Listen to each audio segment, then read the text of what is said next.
Welcome to today's deep dive. We're really glad you're here with us today because we are going on a bit of a mission to completely dismantle and then, I guess, carefully rebuild everything you think you know about a word that carries just an unbelievable amount of cultural and personal baggage. Oh, absolutely. Tons of baggage. Right. And that word is discipline. We're going to explore this core paradox that affects, honestly, almost every single one of us. Why do we treat discipline like a punishment when it's supposed to be the ultimate key to our freedom, our growth, and our success? You know the exact feeling I'm talking about. You set a goal, you try to build a new habit, and almost immediately it feels like you're locking yourself inside a psychological prison. You become both the warden and the inmate. And the reason this matters so profoundly for you listening right now is that if you are currently struggling with burnout, if you're fighting chronic procrastination, or if you just feel like you are constantly in a wrestling match with your own brain, the problem isn't a lack of willpower. It really isn't. Yeah, that's such a relief to hear, honestly. It is. Because the problem is actually what clinical psychology describes as a pathological conflation of two completely different psychological concepts: discipline and punishment. We have spent our entire lives treating those two words as synonyms, and doing so is actively, neurobiologically, working against us. To get to the bottom of this, we have an absolutely massive stack of research in front of us today. We are looking at recent clinical psychology reviews, specifically diving into compassion-focused therapy from an MDPI review. We've got neurobiology essays like Raffaello Palandri's work on how dopamine actually functions. We're looking at pediatric guidelines from the American Academy of Pediatrics in First Five, California. And we're even pulling in sociological deep dives into the history of our work ethic, plus some incredible insights from trauma researchers like Dr. Gabor Mate. It's a really comprehensive stack because this issue genuinely touches every single part of human behavior, from how we were raised in our earliest years to how our brain chemistry operates in real time when we face a difficult task, all the way to the broader societal expectations we internalize without even realizing it. Exactly. Our goal today is to synthesize all of this so you can stop fighting yourself and start actually building a structure that supports your nervous system. Okay, let's unpack this. We need to start by defining the actual difference between discipline and punishment.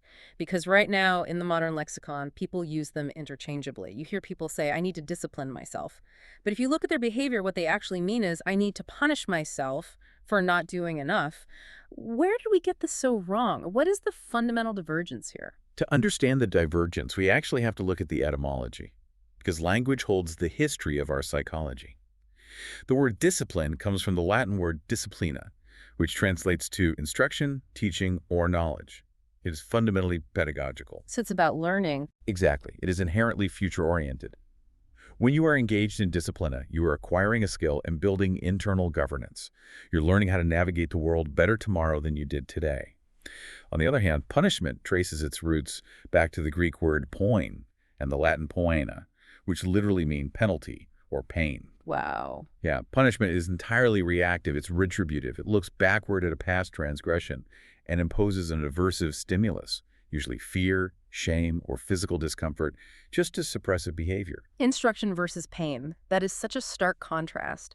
The sources we have, specifically looking at those pediatric guidelines, give a really practical example of this distinction in action when it comes to child rearing, which I think perfectly illustrates the power dynamics at play. It really clarified things for me. The colored pencils example. Yes, exactly. Imagine two young kids are arguing over a box of colored pencils, and it escalates into pushing and shouting.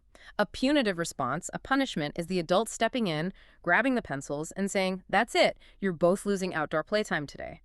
The consequence is totally unrelated to the pencils, and it relies entirely on fear and deprivation to stop the arguing. The adult is just trying to make the headache stop. Right.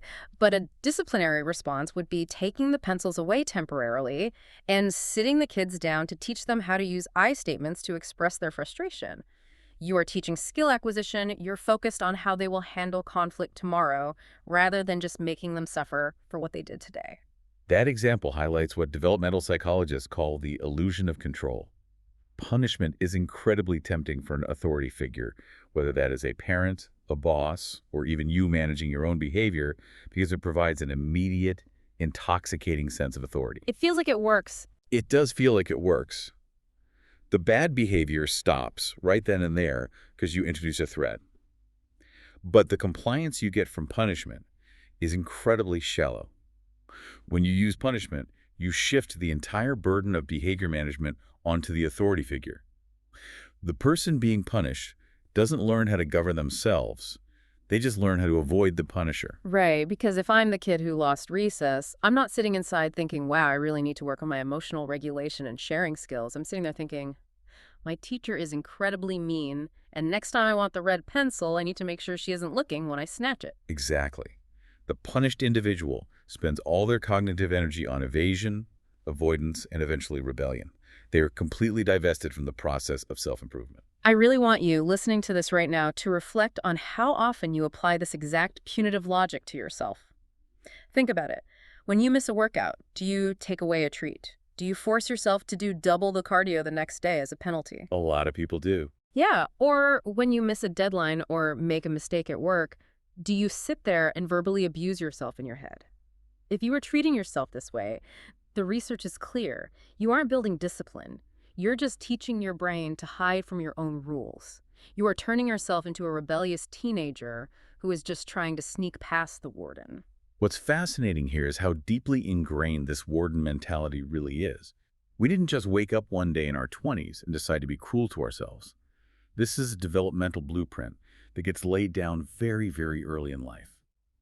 To understand how we became our own worst wardens, we have to look at the origins of what psychologists call the inner critic. Yes, the clinical sources we reviewed go deep into this early conditioning, and honestly, it is a bit heartbreaking when you realize what is actually happening in a child's mind.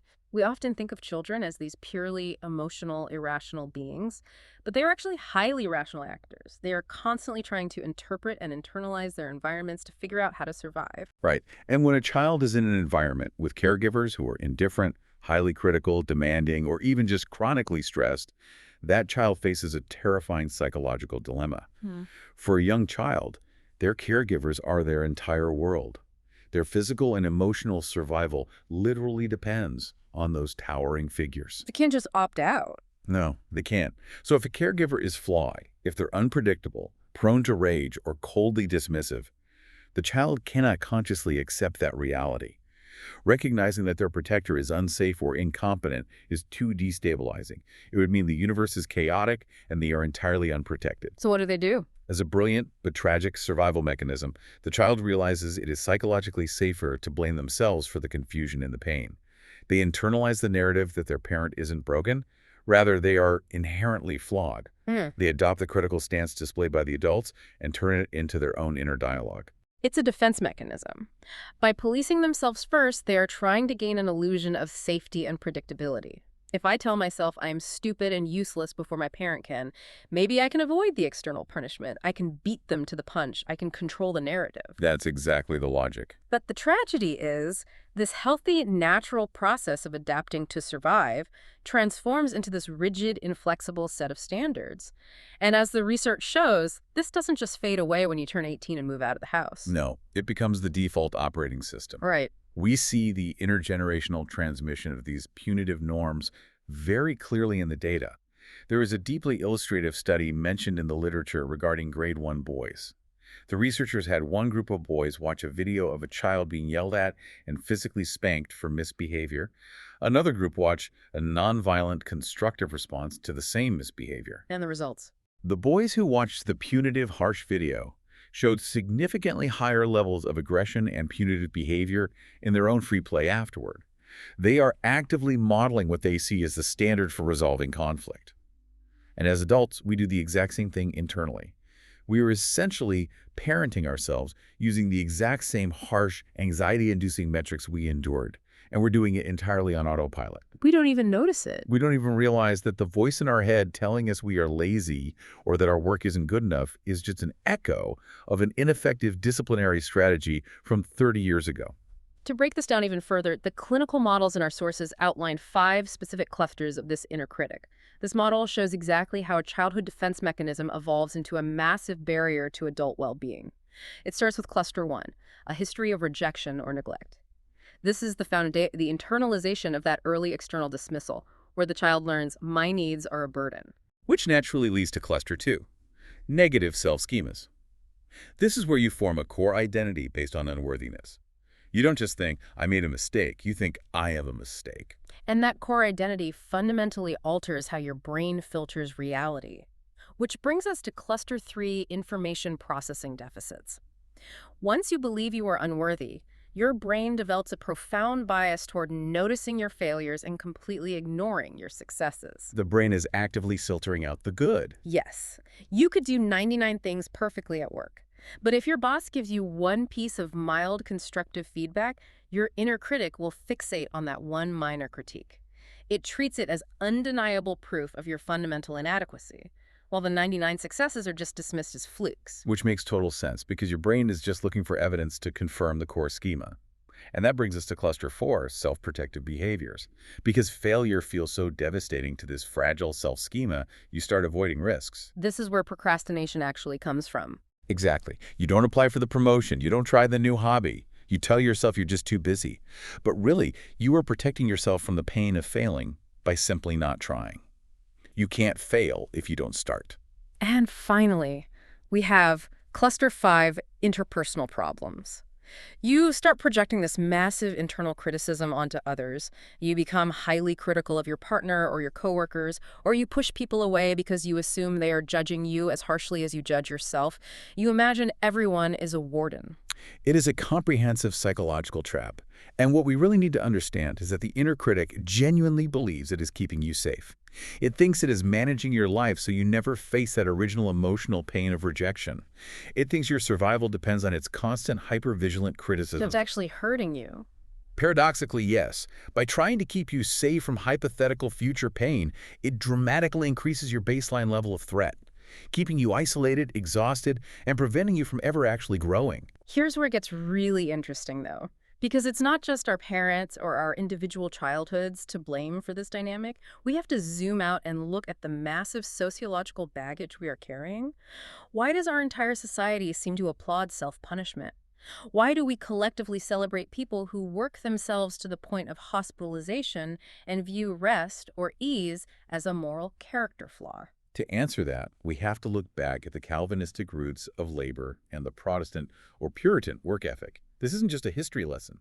This is a massive sociological force that fundamentally shaped the architecture of Western culture. Right. In the Calvinistic worldview, humans are viewed as inherently sinful and flawed from birth. Idleness, therefore, isn't just a lack of productivity. It is viewed as a literal disrespect to God. You have a spiritual duty to work diligently, constantly, and without complaint to prove your devotion. I remember reading about this in the sources. Because the Puritans believed in predestination, the idea that it was already decided before you were born whether you were saved or damned, they lived in a constant state of existential anxiety. How do you prove you're chosen? Exactly. How do you prove to yourself and your neighbors that you are one of the chosen ones? Well, hard work and material gain were viewed as visible, tangible signs of God's grace. Therefore, discipline became completely synonymous with the rejection of luxury, the rejection of ease, and the severe denial of bodily needs. Suffering through exhausting work became a moral virtue. If you weren't suffering, you weren't righteous. Precisely. And while modern society has largely secularized, we kept the exact same moral judgment. This evolved over centuries into what sociologists call the theodicy of fortune. This is the underlying, often unconscious belief that good fortune, wealth, and success are direct reflections of strong moral character. And the reverse is true, too. Right. Conversely, failure, poverty, or unemployment are reflections of moral failure or sinful laziness. We stripped away the theology, but we kept the harsh judgment of the human soul based on its economic output. The sources provide such a compelling insight into how this plays out today. They point out that in modern society, especially among high achievers, when you fail to be productive on a given day, maybe you just couldn't focus or you needed a nap, you don't just feel inefficient. You don't just think, oh, well, tomorrow's another day. You feel morally inadequate. You feel guilty. A deep, visceral sense of guilt, as if you have committed a crime. And what do you do with that guilt? You use punitive self-discipline to atone for your perceived sloth. You tell yourself, because I was lazy today and watched 3 hours of TV, I have to wake up at 4 a.m. tomorrow, skip lunch, and work a 14-hour shift. You are using discipline as a form of penance. And this is where the historical sociology and the developmental psychology violently collide with our neurobiology.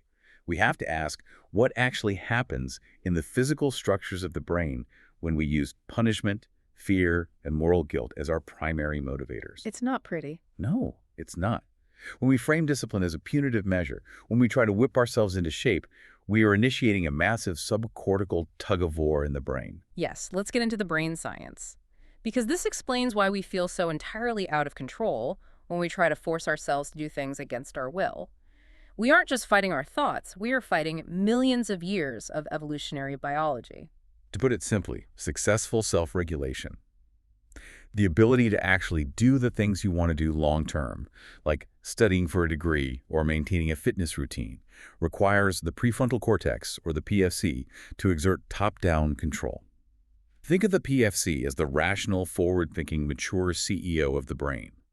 It understands long-term consequences. The adult in the room. Exactly. It needs to regulate the deeper, older subcortical regions of the brain.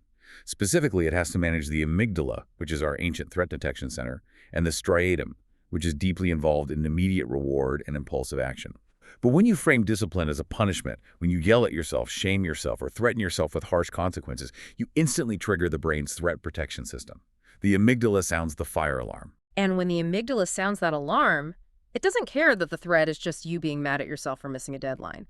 It dumps stress hormones, cortisol, and adrenaline straight into your bloodstream. Your heart rate elevates, your breathing gets shallow. Your body physically prepares to fight a tiger, except the tiger is your own internal dialogue. This is the critical neurobiological mechanism. Under high stress, the prefrontal cortex is impaired. Its ability to think wisely, to plan for the future, to exert that necessary top-down control over your impulses goes offline. It is literally starved of resources because the brain is diverting everything to immediate survival. The CEO gets locked out of the office. Exactly. The brain reverts to its most impulsive, automatic behaviors. It desperately seeks immediate relief from the massive physiological stress you just caused by attacking yourself. This is such an important realization. I think of the classic junk food scenario. You promise yourself you're going to eat healthy. You have one stressful afternoon and you eat a cookie. Instantly, the inner critic wakes up. You are so weak, you have no willpower, you're going to ruin all your progress. Right. You berate yourself, which triggers a massive stress response. Your prefrontal cortex, the part of the brain that cares about your summer fitness goals, shuts down, and your amygdala screams, "We are under attack."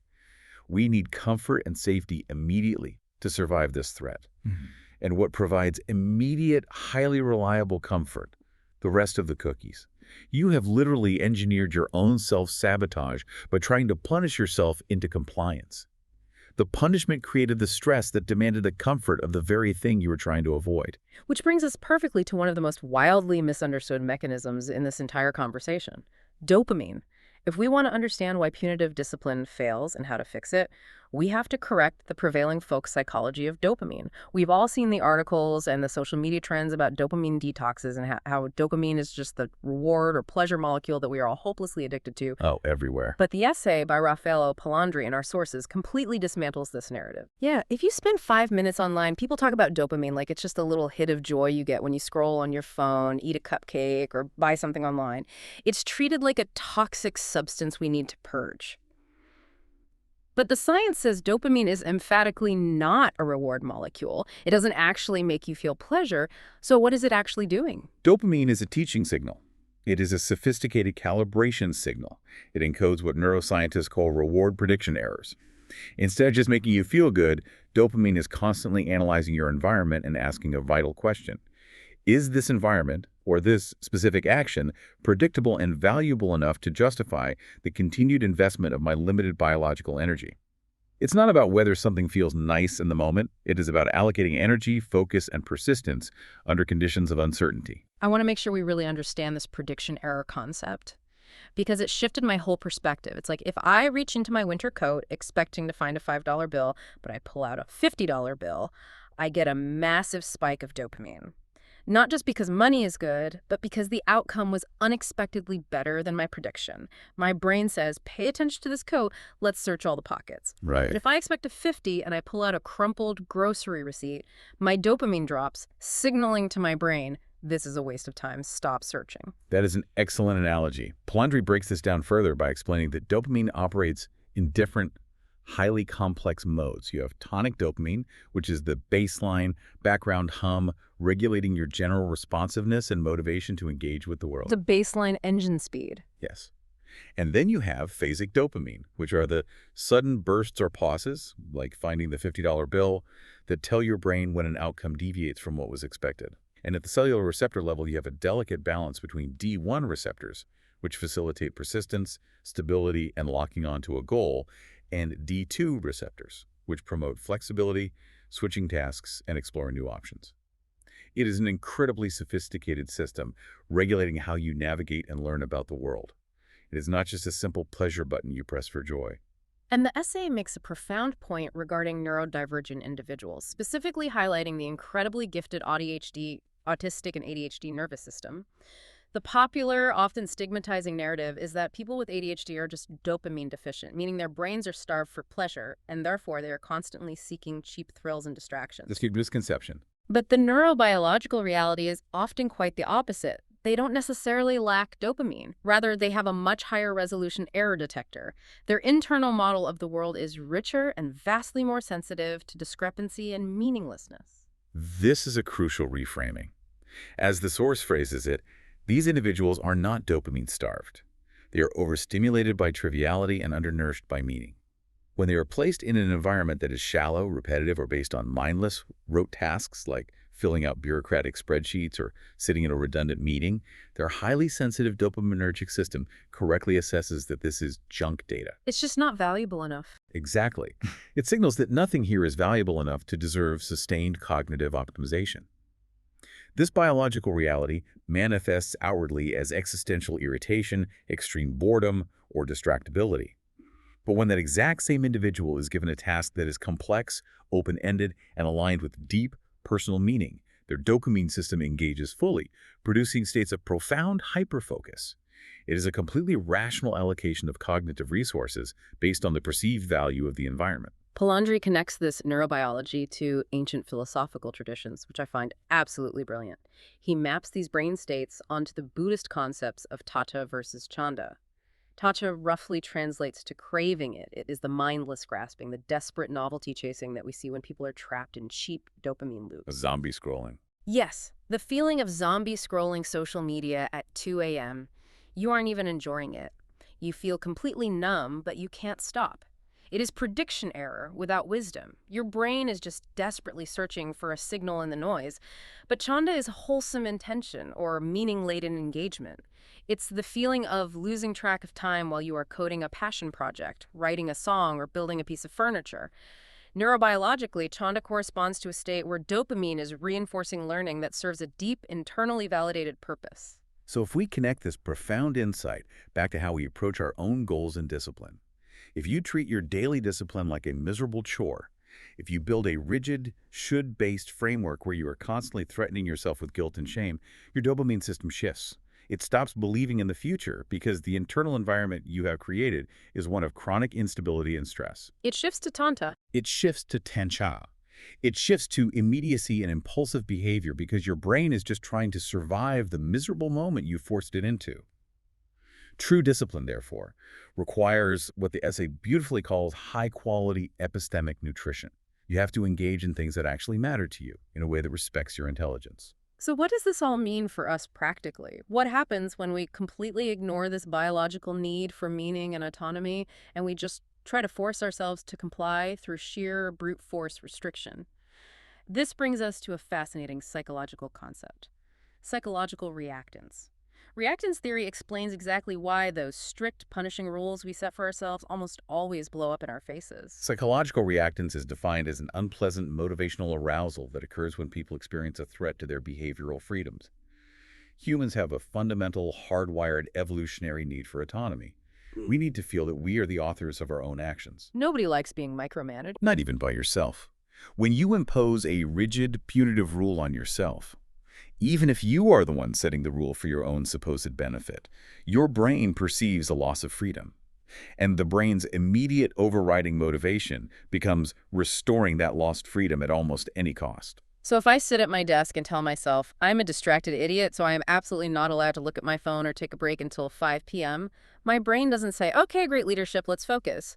My brain says, wait a minute, my freedom to look at my phone has just been forcibly revoked by a dictator. I must restore that freedom immediately. It's a rebellion. The brain perceives the rule as a cage, and often the easiest, most accessible way to restore that feeling of autonomy is by doing the exact opposite of the rule. You orchestrate a prison break.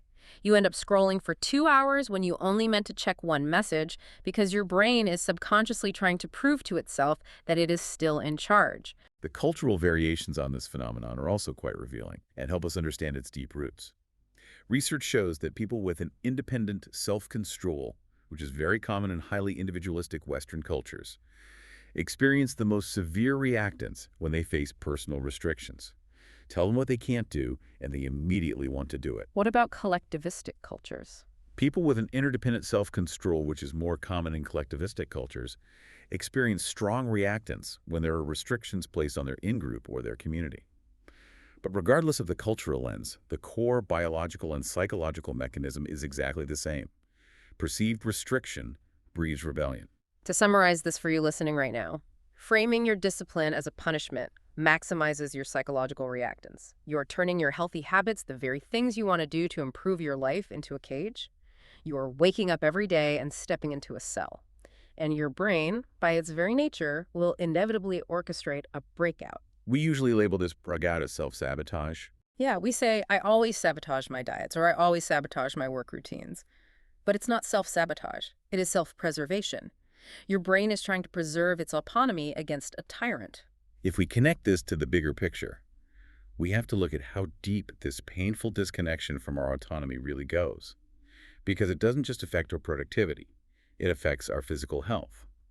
This brings us to the trauma perspective, particularly the groundbreaking research of Dr. Gabor Mate. Trauma, in his framework, is not necessarily just the terrible, overt things that happen to you, like abuse or a car accident. It is the fundamental disconnection from the self that occurs within you as a result of those overwhelming environments. This was one of the most sobering parts of the research for me. When children are raised in environments where love, attention, and approval are highly conditional on getting straight A's, on being perfectly quiet, on being perfectly athletic, or never making the parents look bad, they learn a devastating lesson. They learn they aren't enough. They learn that their authentic, messy, natural self is not good enough to secure the attachment they need to survive. So, to survive the environment, they disconnect from that authentic self. They create a highly polished mask. And they use hyperdiscipline, extreme perfectionism, and relentless people-pleasing as tools to essentially earn their right to exist in the world. For these individuals, discipline is entirely divorced from growth or joy. It is about atonement. They are trying to prove their worth to a world they subconsciously fear will reject them the moment they slip up or show a flaw. But maintaining this level of emotional and physical repression requires an immense amount of biological energy, and it comes at a catastrophic cost to the body. Dr. Mate's phrase. Yes, Dr. Mate famously coined the phrase, "the body says no." When discipline is used as a weapon to relentlessly repress authentic emotional needs, to ignore profound fatigue, and to push past absolute physical limits, it leads to chronic toxic stress. This state of constant hyperarousal literally alters the immune system. It increases inflammation, leading to autoimmune dysfunction, chronic pain, and severe physical illness. This totally redefines how we view burnout. Burnout isn't just feeling tired after a long week. Burnout is literally your body pulling the emergency brake because your punitive, hyper-disciplined mind refuses to stop driving you over a cliff. Your body realizes that if it doesn't shut down the operation, you are going to work yourself to death. Burnout is your biology trying to save your life from your own inner critic. So we have thoroughly diagnosed the problem. We know why the whip fails neurobiologically, psychologically, historically, and sociologically. The essential question now is, what is the antidote? How do we build the structure we need to achieve our goals without triggering the threat response, the reactance, and the trauma of our past? The antidote, as totally counterintuitive as it might sound, especially to the high achievers listening who are terrified of letting go of the whip, is self-compassion. We rely heavily here on the pioneering research of Dr. Kristen Neff and the clinical framework of compassion-focused therapy, or CFT. And right off the bat, we need to address the massive misconception people have about this. The fear of laziness. Exactly. Many people are terrified that if they are compassionate with themselves, they will instantly become lazy, self-indulgent couch potatoes. They truly believe the inner critic is the only thing keeping them employed and functional. It is a very common fear, but the data proves the exact opposite is true. Dr. Neff uses a brilliant analogy that makes this very clear. Imagine an athlete with a cruel coach. This coach screams at them, humiliates them in front of the team for every missed shot, and constantly threatens to kick them off the roster. Now, that athlete might play incredibly hard out of sheer terror, but they will be paralyzed by performance anxiety. I play safe. They won't take creative risks, they won't try new plays, and eventually their nervous system will fry, and they will burn out or quit the sport entirely. Now imagine an encouraging coach. This coach still has incredibly high standards. They still demand hard work and discipline.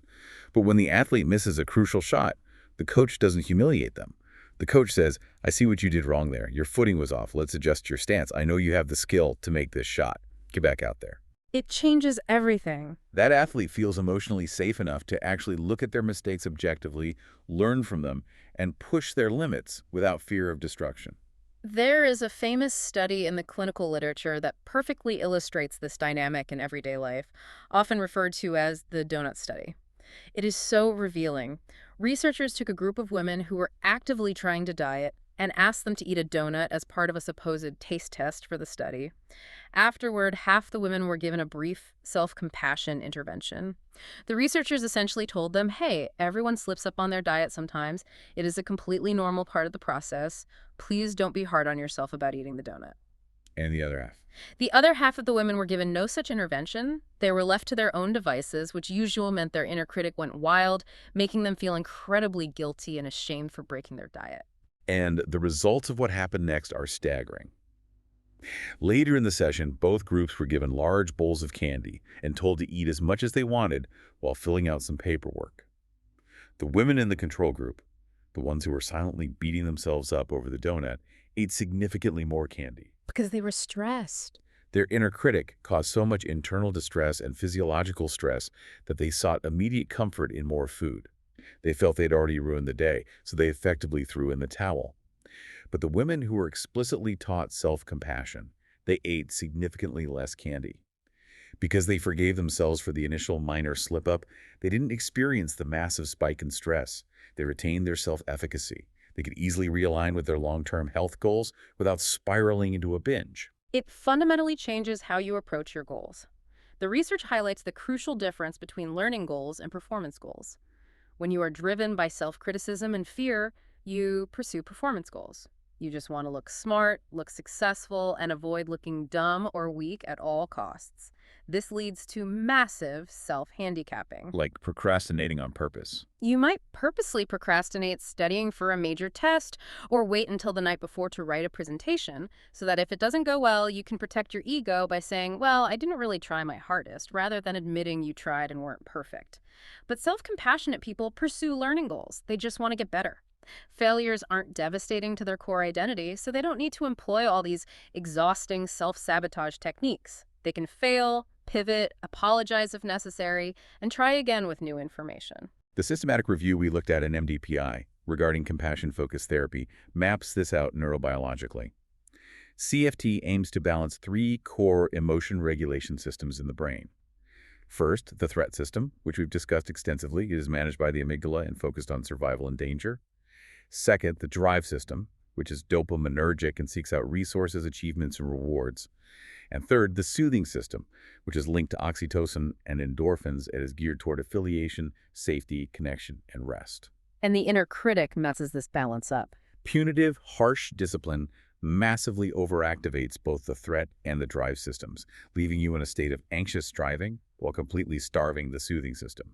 CFT teaches very specific actionable practices to cultivate self-kindness, a sense of common humanity, and mindfulness.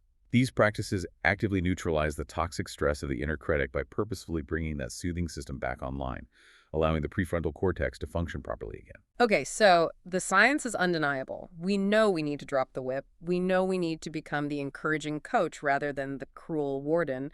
But how do we actually do that on a rainy Tuesday morning when the alarm goes off and we really don't want to get out of bed? How do we redefine discipline practically in our daily lives right now? From a clinical and practical lens, we can look at the concepts popularized by former Navy SEAL Jocko Willink, as brilliantly analyzed through a mental health perspective in our sources by Windhurst Counseling. Willink's famous catchphrase is, "Discipline equals freedom." In popular culture, this is often misinterpreted as an endorsement of toxic hustle culture, the idea that you must aggressively dominate yourself to succeed. It gets twisted. But as the clinical analysis points out, that is a profound misunderstanding. Discipline, when done correctly and compassionately, is simply structure that supports the nervous system. I want to pause and highlight that definition because it changes everything. Structure that supports the nervous system. When you look at it through that lens, going to bed at 10 p.m. isn't a harsh restriction of your freedom to stay up late and watch Netflix. It is granting yourself freedom from the emotional chaos, brain fog, and anxiety of being sleep deprived the entire next day. Beautifully said. Doing your laundry on Sunday isn't a miserable chore you force yourself to do. It is an act of care, giving your future self the freedom of a calm, organized morning on Monday. You are partnering with yourself, not punishing yourself. To make that mental shift permanent, linguistic reframing is essential. As we've discussed with the inner critic, the actual words we use internally dictate our neurobiological state. When you tell yourself, I have to go to the gym or I must finish this report, you are signaling to your brain that your autonomy is being restricted by an external force. You trigger the reactance. You trigger reactance. You trigger the threat response. Your brain wants to rebel. But if you consciously and deliberately reframe that language to, I get to go to the gym because it helps regulate my anxiety, or I am choosing to work on this report because I value my career and want to feel prepared, you shift the engagement entirely to the prefrontal cortex. You are aligning the action with your own deeply held values, which dramatically increases your intrinsic motivation and bypasses the threat response entirely. And once you have your internal language right, you can use the actual science of behavior change to make these habits stick without needing to rely on sheer, exhausting willpower. James Clear's work on habit formation is perfectly aligned with this compassionate approach. He talks about the concept of synaptic pruning, the foundational neurological principle that neurons that fire together wire together. You can use a technique called habit stacking to attach a new desired behavior to a highly established, already wired routine. Exactly. You don't rely on your inner critic to scream at you to remember to journal or meditate. You simply stack it onto an existing neurological pathway. After I pour my morning coffee, which is a habit that is already deeply hardwired and naturally dopamine-driven for most people, I will sit down and write exactly one sentence in my journal. It's so simple. You are using the existing robust infrastructure of your brain rather than trying to hack a completely new pathway through the dense jungle of your mind using sheer effort and self-flagellation. And there's also the PREMAC principle, which is such a fantastic, easy-to-use tool. It involves using a high-probability behavior, something you're definitely, absolutely going to do anyway, like watching your favorite show on Netflix or scrolling social media as a reward for a low-probability behavior, like stretching or doing physical therapy exercises. You tell yourself, I get to watch my show after I do 10 minutes of stretching on the living room floor. You're arranging your environment. You aren't punishing yourself by taking the TV away. You are just intelligently arranging your environment so that the things you naturally want to do support the things you know you need to do. It is entirely about engineering your environment for success rather than relying on moral fortitude. When you build systems that actually respect your neurobiology, your trauma history, and your need for autonomy, discipline ceases to be a painful exertion of will. It becomes a natural, fluid byproduct of a well-designed life. You stop fighting your brain and start collaborating with it. We have covered so much ground today. We've tracked how our earliest childhood conditioning and historical puritanical work ethics tricked us into viewing discipline as a whip to be feared. We've seen how modern neurobiology proves that using fear, guilt, and punishment literally shuts down the exact part of our brain we need to succeed. We explored the truth about dopamine, learning that it craves meaning, not just cheap pleasure. And we've explored how true, lasting discipline is actually about self-compassion, finding deep meaning in our tasks, and building gentle, supportive structures for our nervous systems. This raises an important question, one that looks far beyond just our individual daily lives and habits. If our entire society's model of productivity, the way we structure our schools, our corporate environments, and our economic metrics, is currently built on the threat of punishment, the constant fear of failure, and the relentless anxiety of the inner critic, what happens to human innovation when an entire generation finally unlearns the whip? If we all successfully shift from fear-based performance to meaning-driven, self-compassionate learning, does the very definition of what it means to be successful in the modern world have to fundamentally change? That is such a profound thought to sit with.